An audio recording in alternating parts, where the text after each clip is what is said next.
non-profit company with a focus on reviving, restoring, and healing the Hennops River in collaboration with government, other NGOs, NPOs, and forums, the private sector, and the public. So today on the Water Hour, we're going to be joined by the founder of the Hennops Revival, Tarryn Johnston. Don't go away. We will be right back.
Joined us, then welcome. You're watching the Water Hour.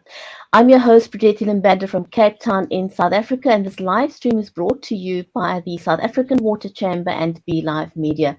Now, this is an audience-centric show, so we are inviting you, the audience, whether you're watching us on Facebook, on YouTube, on LinkedIn, on Twitter, and also over on Amazon. It's an audience-centric show. Welcome to everyone. Feel free to say hi in the comments, pose a question to our panel and also our guest. Our panel today, as usual, from the South African Water Chamber is Dr. Anthony Turton, Fred Platt, Benoît Le Roy, and Professor Hamanth Kasan. And the show is all about building water resilience in collaboration with organized private sector and government. We've also got a special guest today, but first of all, let's just welcome the panel from the South African Water Chamber. Gentlemen, welcome. Good to have you here. Good afternoon. Good to be here. Afternoon. Good afternoon, everyone. Great to have you all here. We want to just briefly kick off the show by introducing the South African Water Chamber, because sometimes people watch the show for the first time and they have no idea what it's all about or what the mission of the Water Chamber is and how it ties in with government, how it ties in with business sector. So perhaps I can ask Benoît to just kick us off and tell us what the Water Chamber is and how it ties in with government. And perhaps Fred, if you can then just tell us how the Water Chamber ties in with the business community and why get involved. Sure, thanks, Bridgetti, and hello to everybody. Yeah, we're really an aggregator of private water sector interest through the entire value chain, and we were established just about 4 or 5 years ago, and really supporting government in inculcating water security. Right through from agriculture through to industry, power generation, and our towns and cities. And we've been key in lobbying various aspects in our various policy documents, from the Water and Sanitation Master Plan through to the National Infrastructure Plan 2050, the NDP or National Development Plan, etc. And our drive is really to make it easy to facilitate the inclusion of private sector participation, which is now embedded in government policy. And our next steps are to, in actual fact, start with the implementation phases. And I think between government and the private sector, we've geared up over this last 2-year period. And I think we're just about ready to go from that aspect. And we really welcome, more members. The more members we have, the better the momentum. So it's mass times velocity. And we really have very diverse membership. So from funding to engineering to construction to technology and to, very importantly, institutional knowledge. Yeah, I think that's it in a Thanks nutshell. very much, Benoît. Thanks very much. Fred, if you can just tell us why the business sector should be involved with the South African Water Chamber? Thanks, Bridgetti. Today I was reading another article about the impact of water and drought around the world and floods, and it just again made me totally realize that water is the ultimate economic enabler. It is the underpin to any form of economic development, and it is in the interest of the private sector to ensure that we have a sustainable water availability at the right quality, at the right quantity, at the right point, and at the right price. So the private sector is dependent on water for its development, and obviously the private sector has skills and funding, etc., in which would support government's initiatives, and so what we as the Water Chamber strive to do is to create a common point of interaction between organized private sector water interests and those of government in order to address the major challenges that we have as an economy based on the infrastructure collapse that we are seeing, but also based on the climate change and the problems that we will be anticipating. And those two together create an environment in which we require absolute leadership and dedication towards addressing water as a sustainable business going forward. And that's why we as the private sector and as business cannot ignore this, and we would welcome, as Benoît says, the participation of as many people from the private sector as possible in order to ensure we drive the agenda.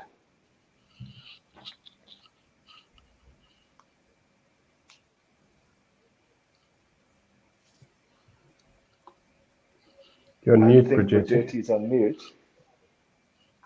Thanks very much. We've currently got areas where we've had flooding, drought, and all sorts of stuff. Anthony, can I ask you to sort of just give us a brief synopsis of the current challenges that we're finding in water and why it's important to address these? Yes, good afternoon to you and the listeners. I think probably the biggest challenge we have at the moment is really around leadership, credible leadership. We are certainly living in times of crisis, and I understand leadership to be the capacity to develop a viable vision for the future, a vision in which everyone can buy into, then to build consensus around that vision and get people to ultimately support that vision. But leadership is always about peddling hope at the end of the day, because in the difficult circumstances in which we live today, it's very easy to start feeling helpless. So leadership to me is a critical issue. It's about peddling hope. It's about building consensus. But I think there's also a technical element to the leadership, because unfortunately we're in a situation where the technical acumen within the decision-making cohort, for want of a better word, has been so eroded that they are actually unable to even know what it is that they don't know. And that's the problem now. We have to start filling in that leadership gap and starting to create a new, better vision. And we have, for example, this Hennops River thing that we're looking at today, which is an example of a grassroots kind of leadership, very strong leadership within that organization. But then we also have another thing that the Chamber is starting to beat the drum about, and that is desalination. The future of desalination, the technological advancements, and the lowering cost of desalination. All of this is a leadership function. It's about creating this clear vision, populating that vision with facts on which people are going to ultimately make their decisions about their future. Thanks very much for that. And then if I could just bring you into the conversation briefly, Hamanth, do we have the skills that it takes to get us out of the, want of a better word, the mess that the country's in at the moment? Is it a lack of skills? Well, I'd like to believe it's not, but I was just on a meeting earlier where the Blue Drop and Green Drop report, which was released some months ago, was being interrogated again. And, those reports are clearly indicating that we don't have the capacity in the form of the infrastructure, of course, which is the hardware, but we don't have the human capacity either, be that at the leadership level, at the technical competence level, the operator level, the very fundamental kind of skills that you need to ensure that you have a sustainable water and sanitation provision so that the communities can be assured that, the service delivery dimension is in the right hands and that they ought not to be concerned whatsoever about them receiving the services and the best quality of the service. So no, sadly, we're not where we should be. And unless we do something quickly, we're going to be so far away, we're not going to be able to get anywhere close to where we may want to aspire to be in a hurry whatsoever. Thank you, Bridgetti.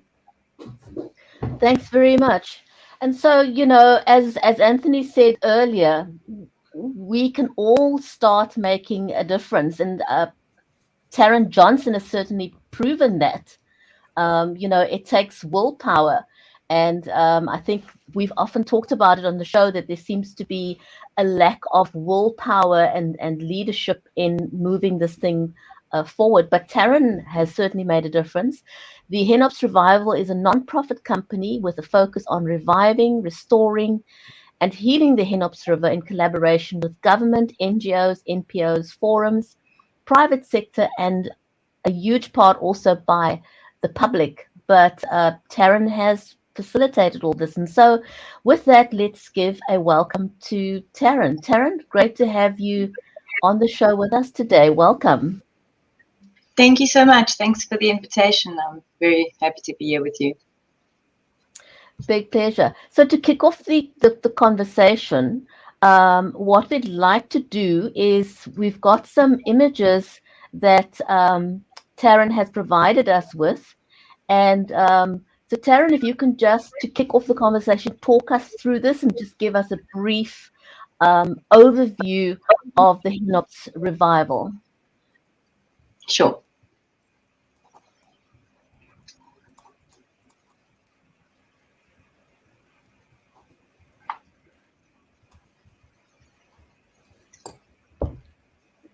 Just a second, we're just waiting for that. There we go. So if you can just talk us through what's happening there. Okay.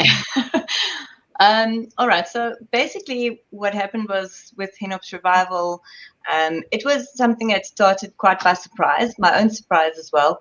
My then 12-year-old daughter said to me, "Mommy, I want to do a river cleanup." And as a mom, I thought, well, I'll organize it for her. And I had actually no intention of cleaning the river, but when I saw it with my own eyes, I came to a very sudden and very strong realization that we don't have time. And I thought, well, what can I do? I'm a single mom. I don't have any money, but I have hands and I have a voice. So I can do whatever I can. I've taken more nonsense from people than I'll ever take from the river. So I'll certainly just put my hands in there and put my voice out there. And I just continued to do that over social media platforms. And that eventually evolved into, people from the community saying that they'd like to pay for a pair of hands. They don't want to clean up themselves, but can they donate money? And then I realized there was a need for an NPO, which I opened. And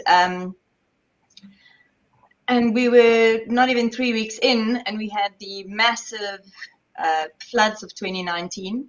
That was my welcome to the Hennops party. It was pretty crazy. We were literally in there trying to rescue people from the floods and generating a huge amount of donations in from the community to help these flood victims.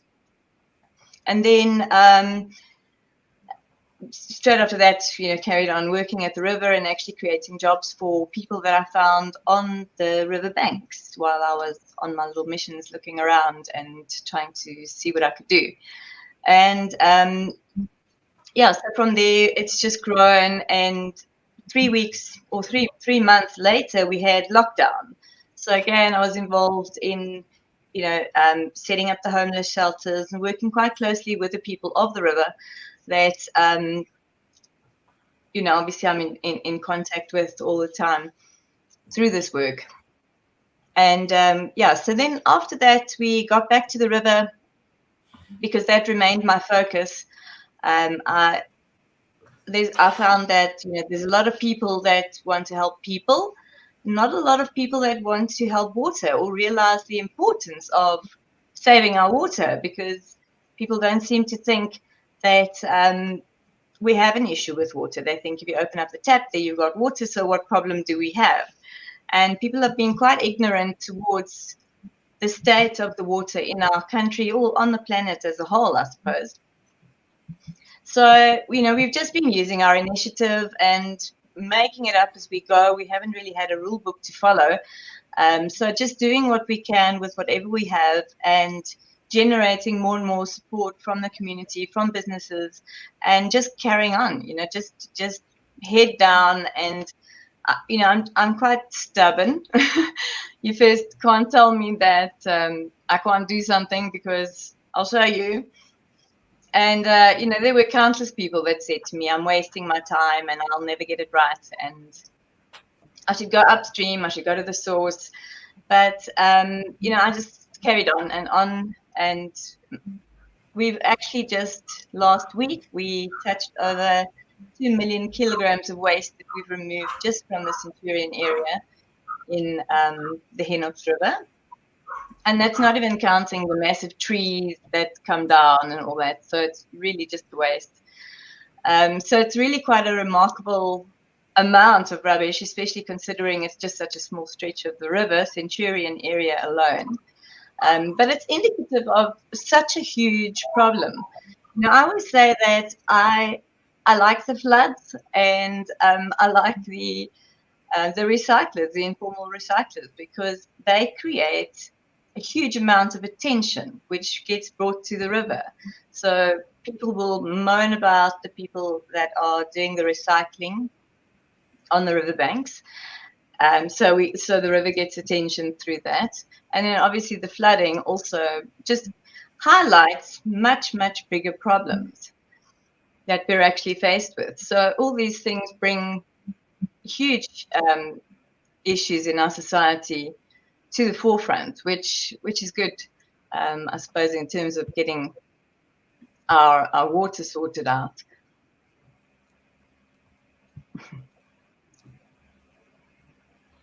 Thanks very much for that overview of what you've done and what you are doing. I think that is absolutely massive.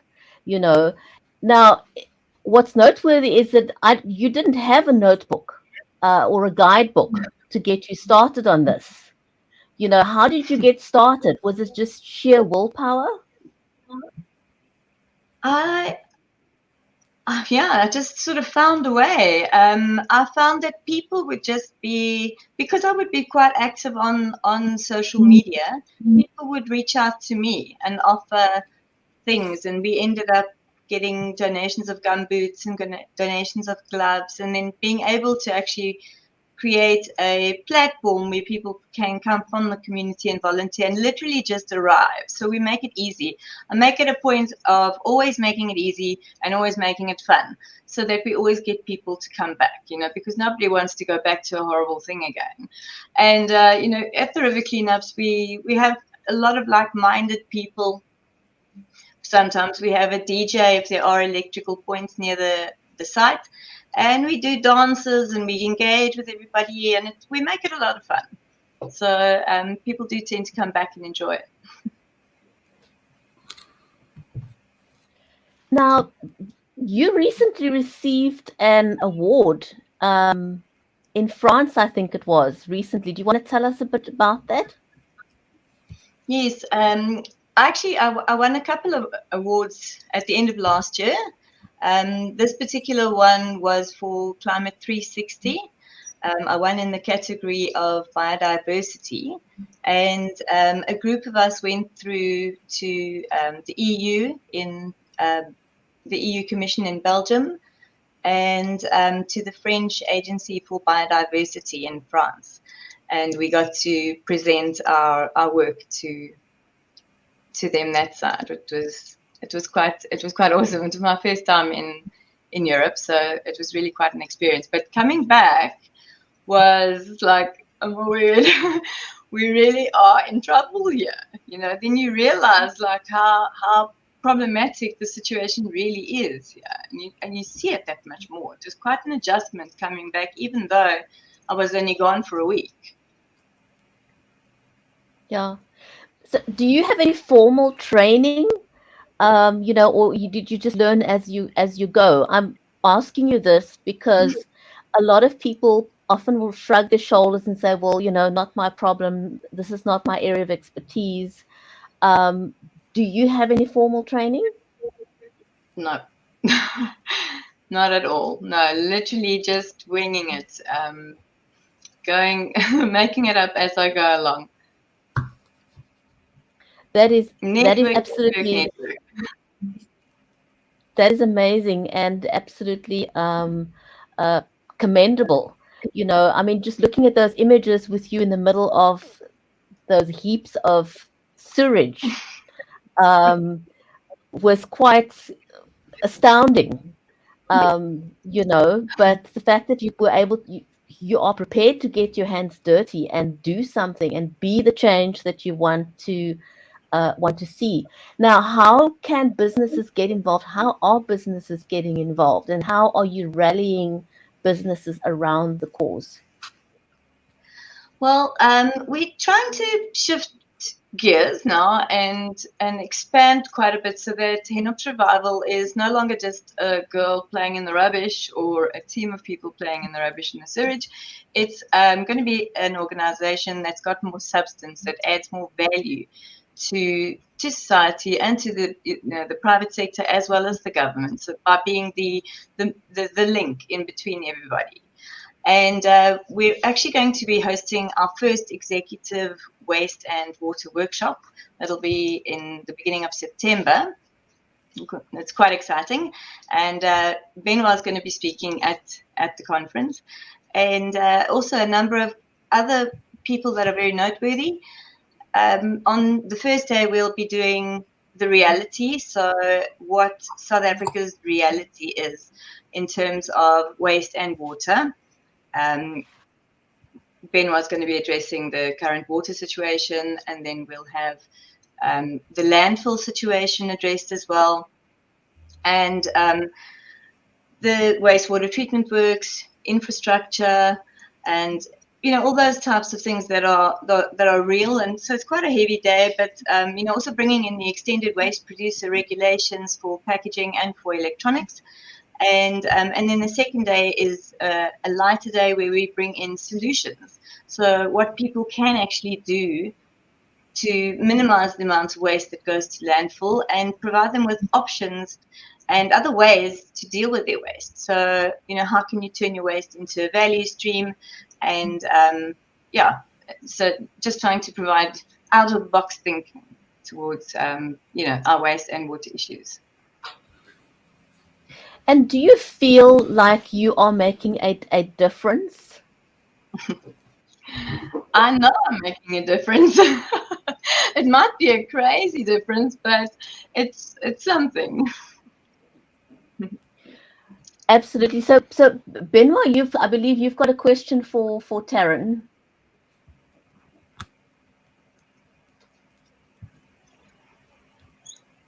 Your microphone's not on, Benoît. Sorry, thank you. I mean, really, hats off to a water waste warrior. I think, the state of our rivers, and it's not just in South Africa, where South Africa is a particularly bad and problematic area at the moment. we will resolve. And I think you're demonstrating that we do have the skills, Professor Hamanth. We do have the skills. I think it's the willpower that is the problem that we have in this country. People don't want to do the work. Maybe I'm wrong, but that river. I remember the one day I was down there with your group at one of the events that you were hosting, and it was one of our public holidays and the likes, and there was some academia there. I can't remember if it was from Wits or from one of the other varsities. Yes. It was from Wits, and the young doctor was actually saying that this river is dead. He used a term, but basically there was no life in it. And I suppose waste is not a living thing. Although one could say that feces are a living thing. There's bacteria, it's life, but there was no fish or anything like this. So you I think you've managed to attract attention so that people can have a look. And then let's say as the river gets remediated, and yes, work upstream too, because the municipalities are there, they are listening, you're engaging with them. So I think we've got a very good barometer of the health of what's happening with those discharging. And a lot of it's informal settlements too. It's not just the sewage works and the likes. The sewage works don't throw rubbish like that into the river. It's us people who do that, But do you see the river as a barometer of our urban health or lack thereof? I look at our rivers as a reflection, and I see the state of, well, it's a broken system. It's a very painful reality. And it really reflects a disconnection that we have to ourselves, And I feel like we are beings that are made up of water. And if we can't appreciate the water that is within us and recognize that in all the water that is everywhere, then, we are going to continually have this problem because it's not seen as something to preserve or to protect. It's just, something that passes by. I think once we start to value each and every drop, and that includes the water that you're feeding through your body and passing through your body, it's all the same water. We're not going to get a fresh batch delivered. So we've got to look after what we've got, and value it in terms of how we treat it within ourselves, and what we combine it with, because everything has an effect at the end of the day. Tarryn, what you said now is a lot of what Anthony talks about very often. We're not going to have any more new water. So having said that, can I bring you into the conversation and ask you to just comment on that, the river being dead? Is it dead? Yes. I'd like to say quite a few things, if I might, please. Firstly, I would like to say that I really like the name, the Hennops Revival. It's the word revival. It's sends out a signal of hope, and that's what it's all about. I mentioned earlier on that leadership is about creating a vision and then getting people to buy that vision and feel better about the future and give them hope. So the word revival, I think, is a good one. And the very fact that you don't know what you're doing is a great thing, because that causes you now to look deep in yourself and just use common sense, just use your own integrity, your own moral compass, and say, well, this can't carry on like it is. So I think all of these are remarkably good things. That your capacity to communicate is also very, very important, because if you can't communicate to a wide variety of people, then you can't get that vision across. So all of these things are part of the leadership we were speaking about just now. And there are different kinds of leadership. Technical leadership, in this case, it's it's sort of community-based leadership. It doesn't have to be technical. It just has to be credible. And we've got a scarcity of credible leadership.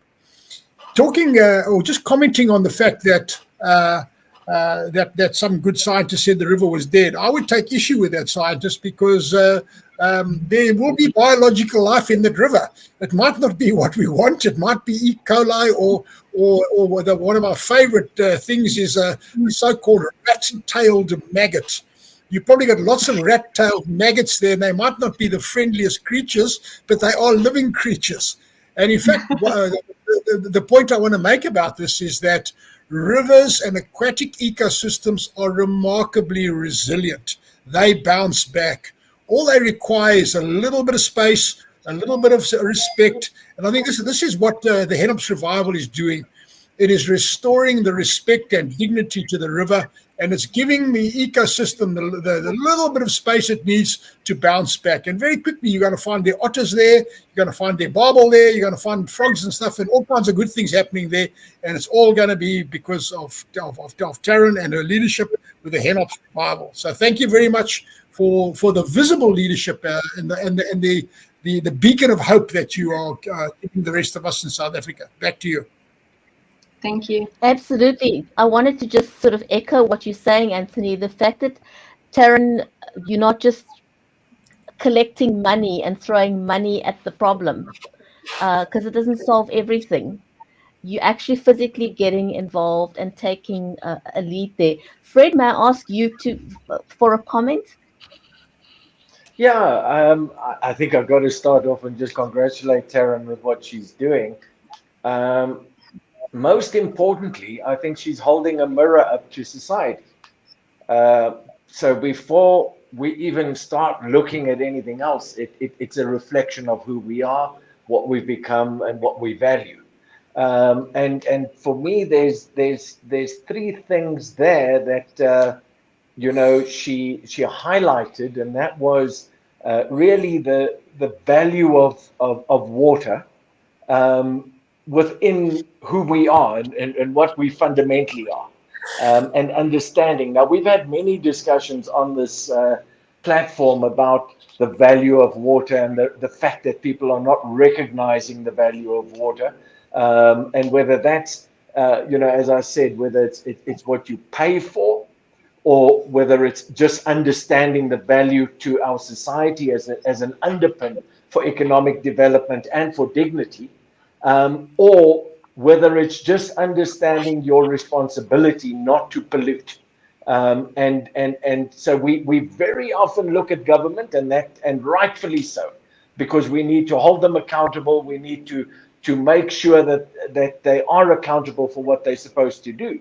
But what do we do as a society? How do we, firstly, how do we pollute? Because as Benoît says, it doesn't just get there because of dysfunctional sewage works. There's communities and people and businesses that pollute. Sadly, I was driving through a nature reserve the other day.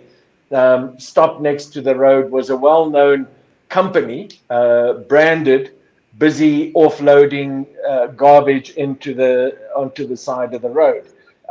So we all have to take responsibility, and I think what it culminates, what this discussion culminates in, and what Tarryn highlights, is what is the role that we as society need to play, whether that is through the water chamber, or whether it is through the Hennops Revival, or whether it is through our civil actions, and because an engaged civic society holds government accountable, an engaged civic society holds the community accountable.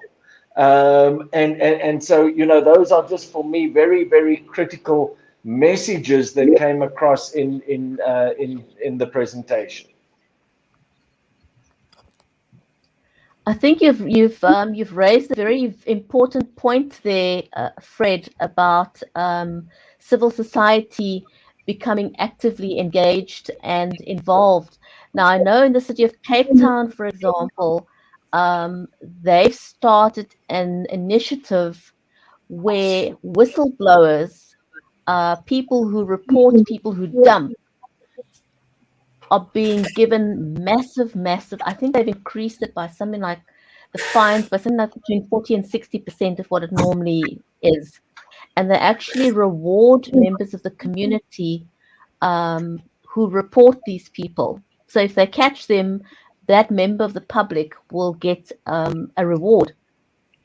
But it's also been phenomenal. The mayor has named several people where they actually walk up to these companies who are dumping and, say to them, what are you doing? Become actively involved. We need to stop being a passive society and just say it's, not my problem. And I think that's exactly what you've done, Tarryn, is that you've seen the problem and decided to take action, even if it may seem like an insurmountable thing. But we've got to start somewhere. We've got to be an active citizen. I think, you mentioned it. We've talked about it often on the show. We're not going to get a new body of water. We've got to figure this thing out. And we've got to work. We've got to work together.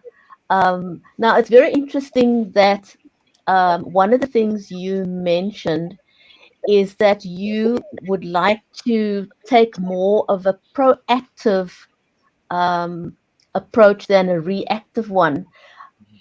Oftentimes, what I'm seeing from government, correct me if I'm wrong, Hamanth or Anthony or Benoît, is we often see the government being reactive instead of being proactive.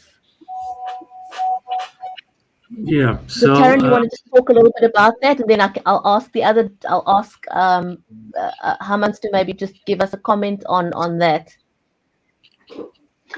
Sure. Yeah. The thing is, it's all good and well just to pick up the pieces every time, but at the end of the day, the fundamental issue remains. And we need to work on addressing the many other issues that there are. That obviously, this is the symptom of the pollution of our rivers is a symptom of a much greater issue at hand. So we'd obviously.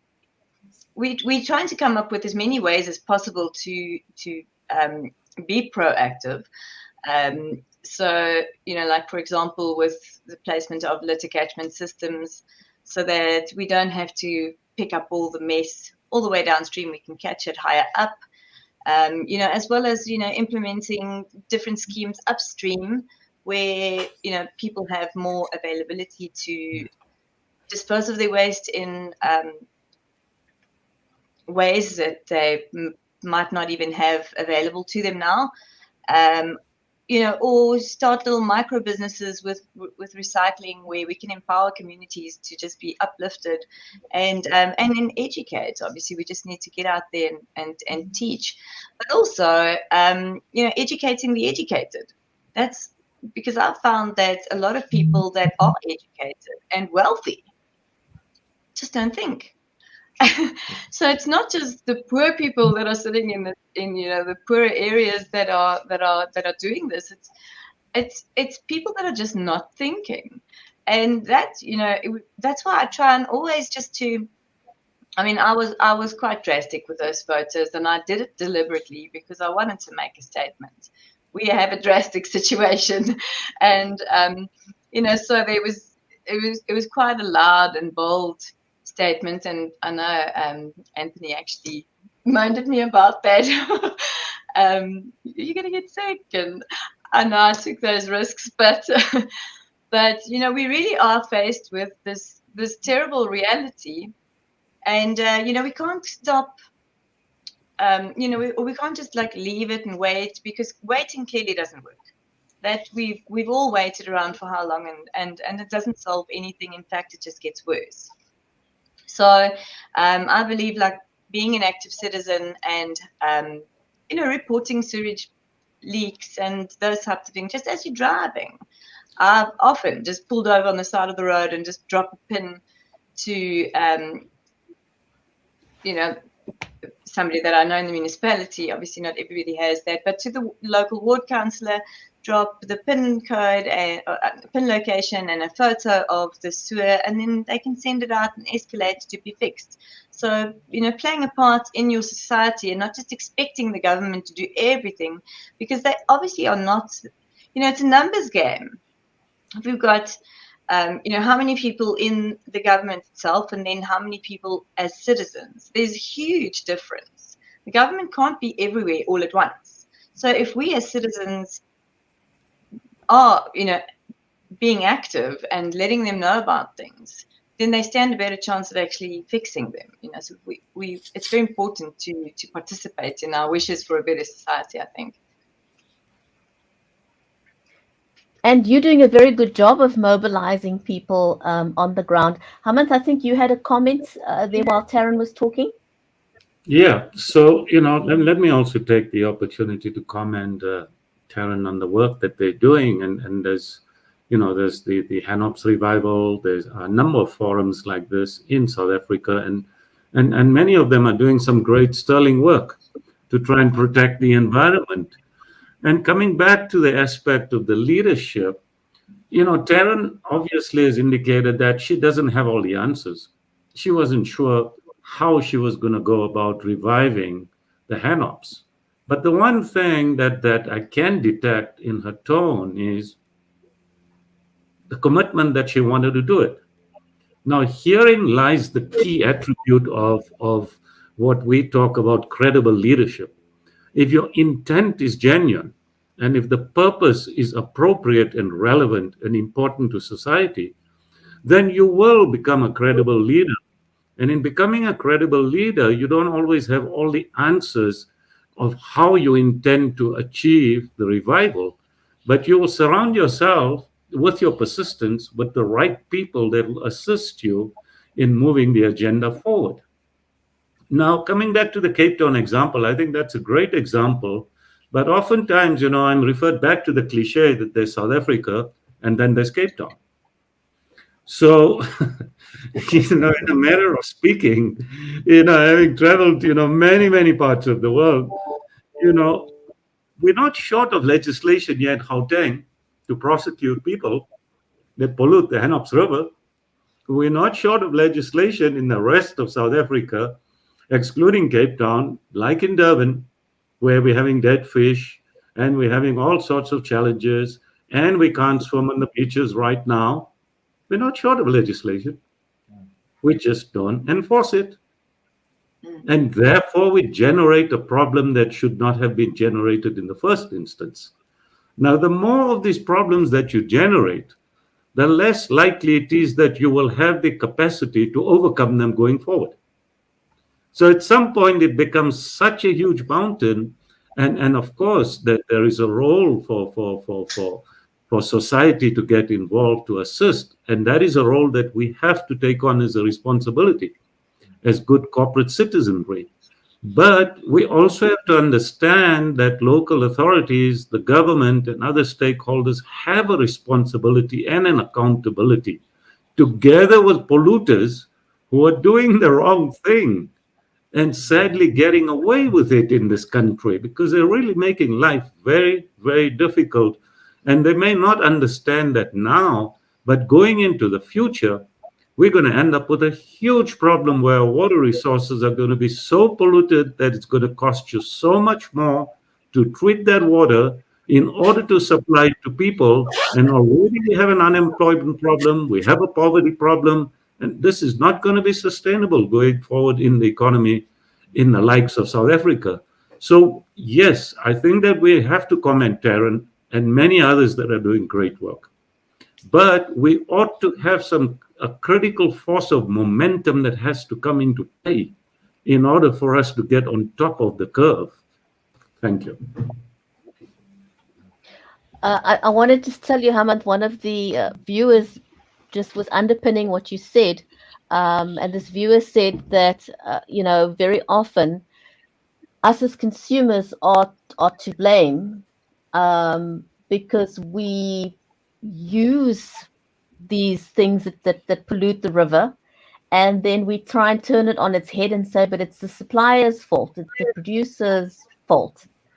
But we use these things, and who ends up? Yes, everyone is polluting the river, but it's a multiple-pronged approach.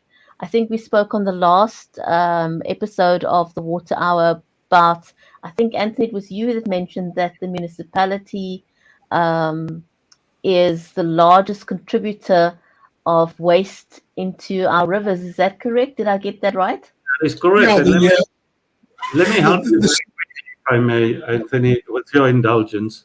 It's interesting now what's happening now that you raised the point. I was just on a conversation with some folks in the USA. The USA, many states are now beginning to ban this land spread of wastewater sludges, right? That practice is still permitted in this country within certain standards. Given that that is being banned now simply because of the point that you raised, that all these great fancy pharmaceutical compounds and other sorts of pharmaceutical products that we use that come out into the wastewater are ending up in the sludge, and therefore the USA is taking up the view in many states that they do not want the substance to be spread on the land because of the contamination of land and agriculture, etc.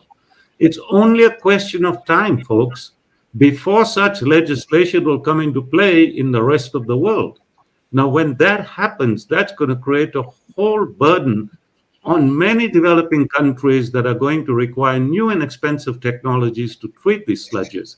So here's a spiraling effect. I'm sure that Anthony will be able to tell us a lot more about that, but thanks for that opportunity quickly just to bring you up to speed with that. Yes, thanks for that, Hamanth.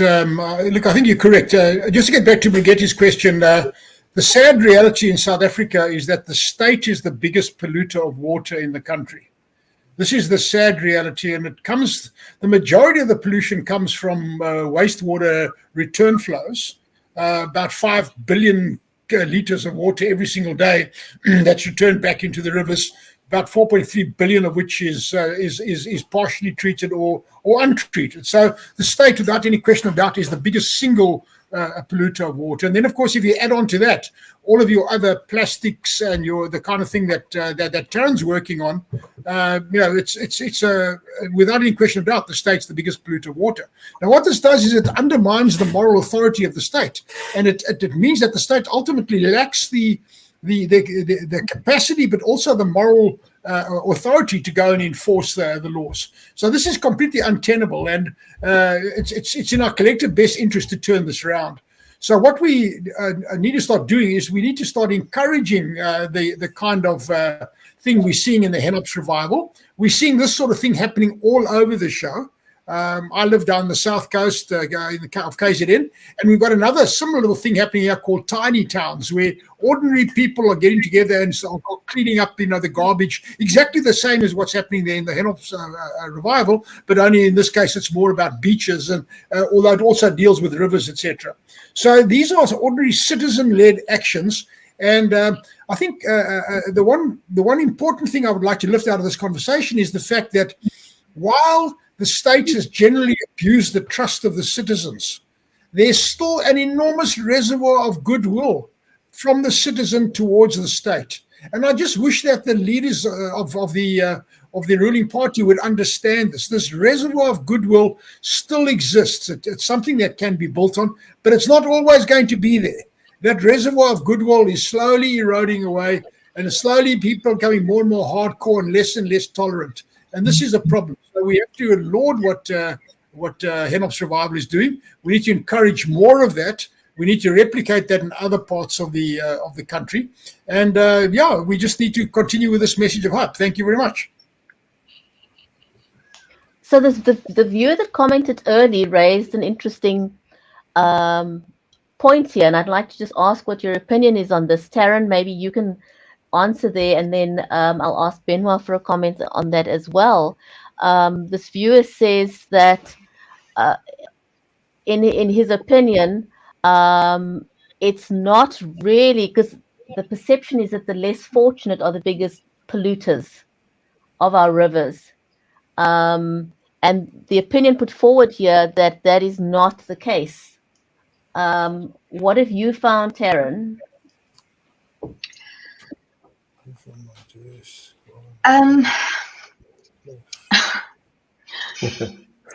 Is that a difficult? I'm sorry if I put you on the spot there. Look, I don't think that it's necessarily a conscious thing. So I don't think that poor people are deliberately set out to go with intent to pollute the river. I think that it is a habit, and also perhaps the only way that they know. Because if we've come out of the apartheid era so long ago, but while that was happening, there were no services, and there were no things happening in those outlying areas, and people would habitually just drop their waste at the river because the river would take it away. And when the rain comes, so it would end up where we are, or downstream and in the ocean, wherever it ends up going.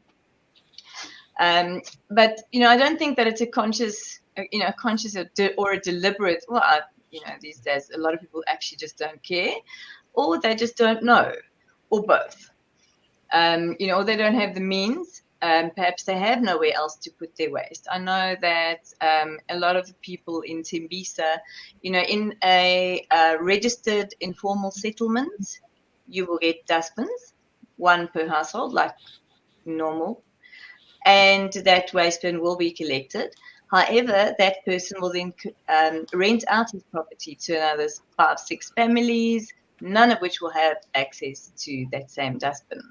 And then they have to find an alternative place to throw their waste, which is more than likely at a bridge, at a river, which is going to take it away someday.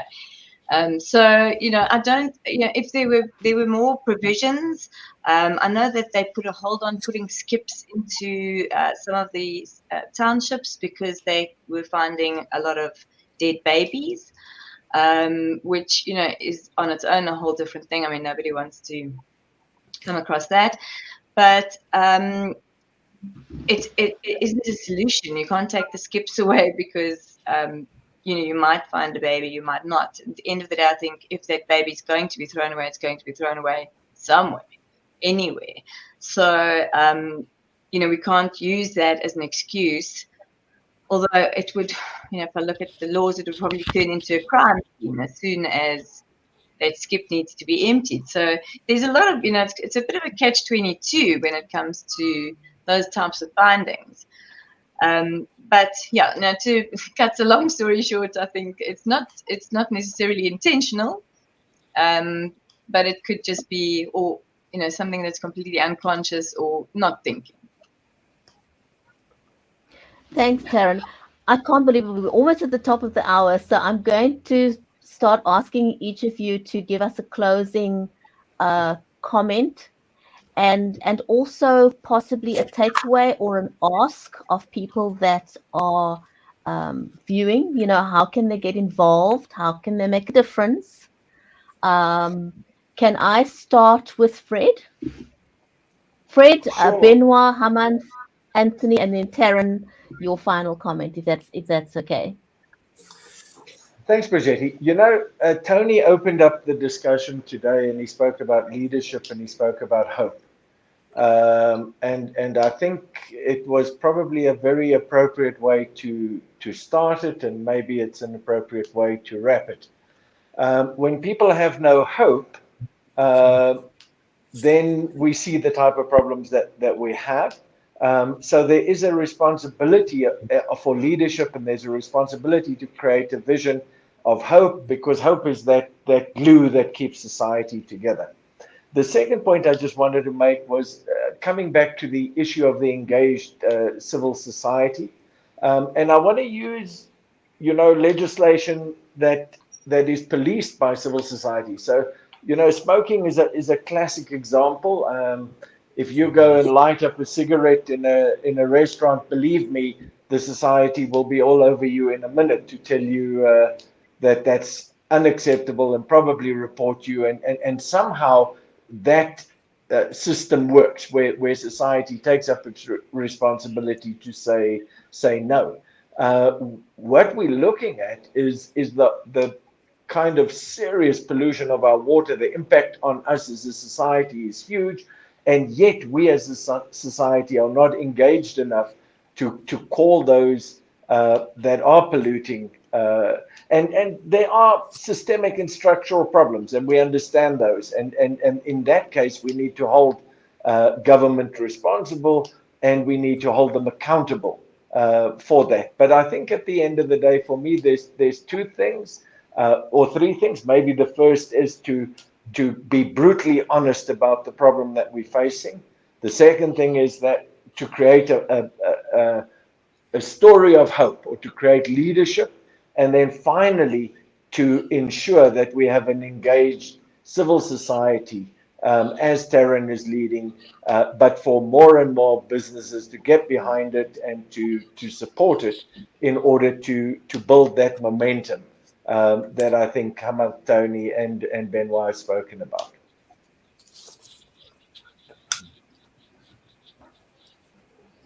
Thanks very much. Appreciate that, Fred. And if we can ask you, Benoît, for a closing comment or observations. Sure. To finish off where Tarryn was asked that difficult question. So in South Africa, we generate about 112 million tons a year of non-mining waste. Roughly 65 million of it is municipal solid waste. The poor people generate, and there's 30 million of them, generate roughly 1/2 to 3/4 of a kilogram per person per day of waste. The middle class and up generate 2 to 2.5 kilograms a day of waste. So let's not blame the poor. It's not really the poor. There are issues where they're not serviced and all the likes, but the reality is it's everybody, but the wealthier you are, the more you pollute. And so those are the people who need to contribute to sorting it out. But like our dysfunctional sewage plants, our landfill sites are mostly unlicensed, which is not the case in our sewage plants. So we have over 1,000 sewage plants, we have over 1,000 landfill sites, and the municipal landfill sites, most of them, is about 24 that are privately held more for hazardous waste. And most of these do not comply to any legislation anywhere in the world at whatever level, and definitely not to ours.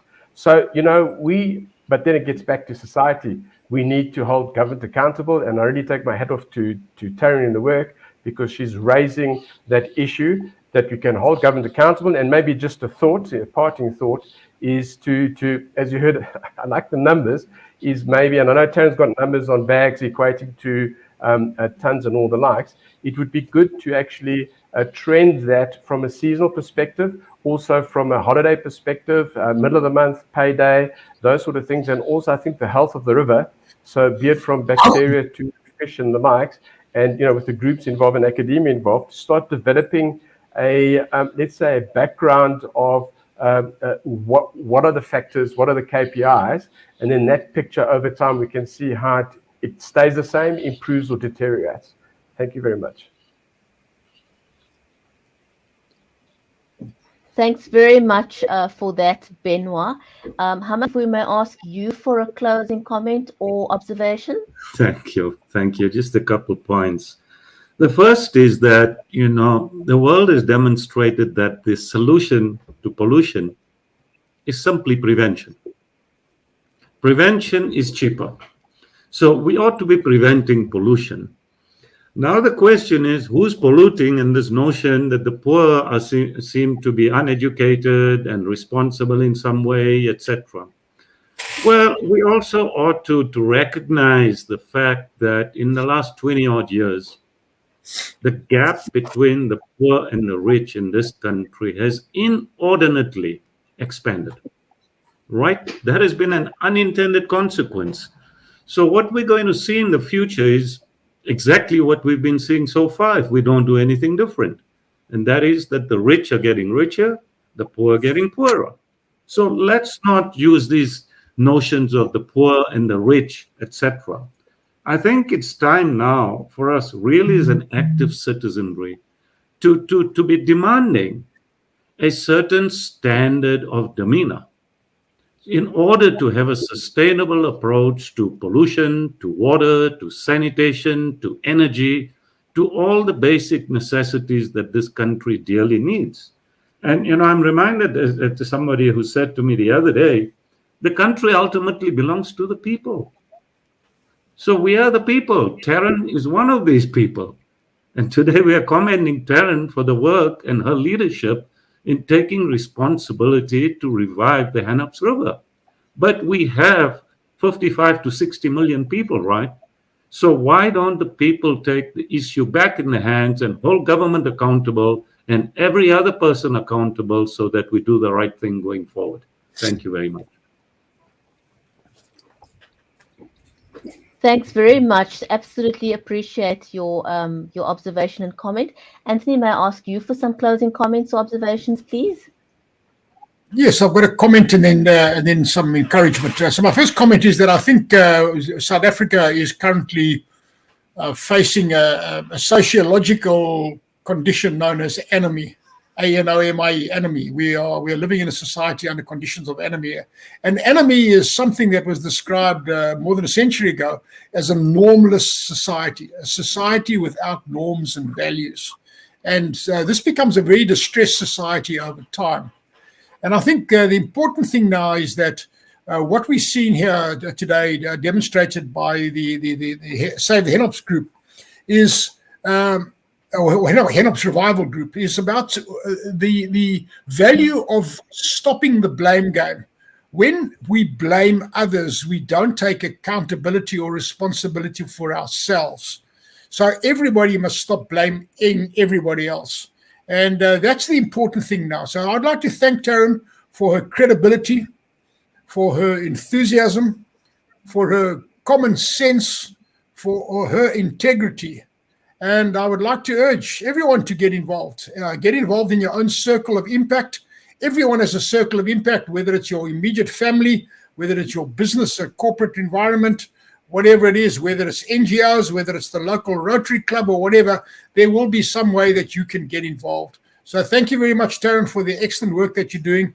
I've been an enthusiastic supporter of what it is that you're doing, and I will certainly continue to beat your drum relentlessly. Thank you very much. Thank you. Thanks so much for that, Anthony. And Tarryn, if I can ask you for a closing comment, and maybe if you could just briefly sort of retouch on the upcoming conference again, and how people can be involved or attend. So if there is anybody that is interested in the Waste and Water Conference that's going to be happening on the 6th and 7th of September, they can reach out to me. You can get my email address off my website, www.hennopsrevival.co.za, and then just inquire about it. I'll send you all the details. And then I just want to encourage people to think ahead. Because this is not, that's the best thing about now is that it actually lasts forever. Now never ends. So the impact that we have in this moment is going to impact the lives infinitely forward. And if we're consciously aware of our own actions, what we're doing and how we're behaving, and the mannerisms and just the way that we are, is going to rub off on an infinite amount of people and influence an infinite amount of people going forward.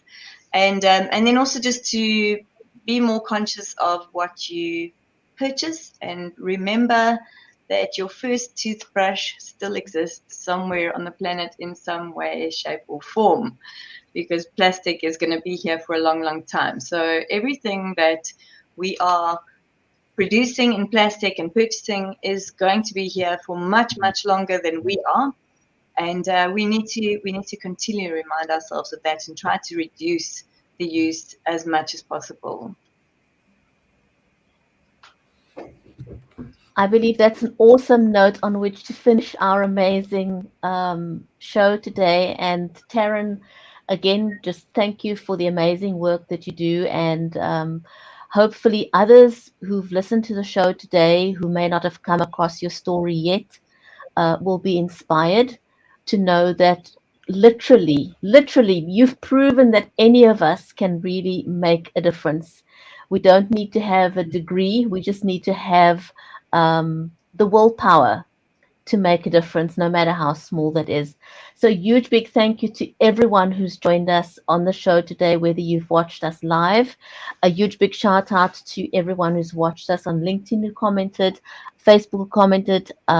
Thank you to everyone who commented on Amazon Live. We appreciate your participation in the show, and we invite you to join us on the next episode again. Tarryn, we wish you well. Have a great conference. And we hope to invite you back to the show again at some time. Take care, everyone. Stay safe. And we'll see you back on the next Water Hour.